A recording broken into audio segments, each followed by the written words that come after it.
Pinaninindigan ni DPWH Secretary Vince Dizon ang rekomendasyong kasuhan si late Representative Martin Romualdez. Wala raw siyang pangamba dahil may ebidensya laban sa dating speaker. Yan ang agenda report ni Hannah T. Nakabase sa ebidensya ang pagrekomenda ng DPWH na kasuhan na si dating Speaker Martin Romualdez. Ayon kay Secretary Vince Dizon, tinanong kasi ni Senator Cheese Escudero kung may pangambabang naramdaman si Dizon tungkol dito. Sa plenary debate ng Senado, pinayagan si Dizon magsalita alinsunod sa hiling ni Escudero. Sa halip na budget sponsor ang sumagot ng mga tanong nito.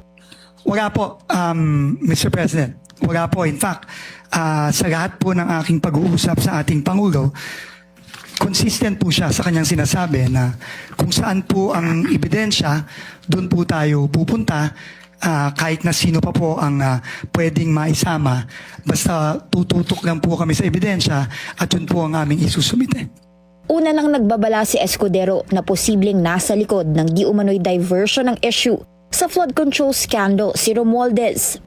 Nais ko pong ilagay sa tala ng Senado na binabati ko po ang administrasyon dahil sa hindi sila sumunod o nagpadala sa anumang script o sarsuela para magkaroon ng diversyon at ilihis ang tunay na mga salarin.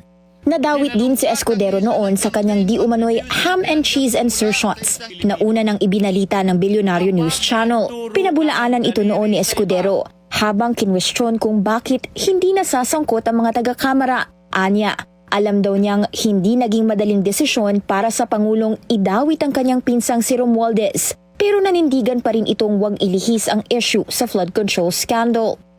Si Romualdez ay di umano'y isa sa mga tumanggap ng kickback sa infra projects na isiningit sa national budget.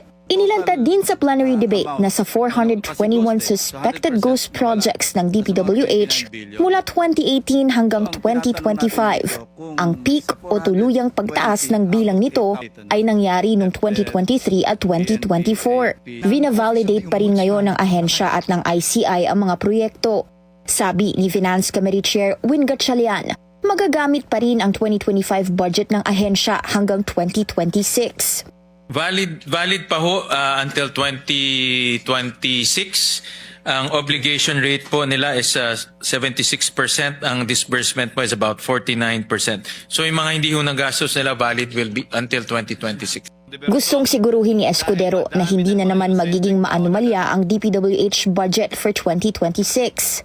Nagkaroon na ngayon ng ahensya ng reshuffling ng district engineers at pagbaba ng costing ng mga materyales ng mga proyekto, mapa-bridges, roads at kahit flood control.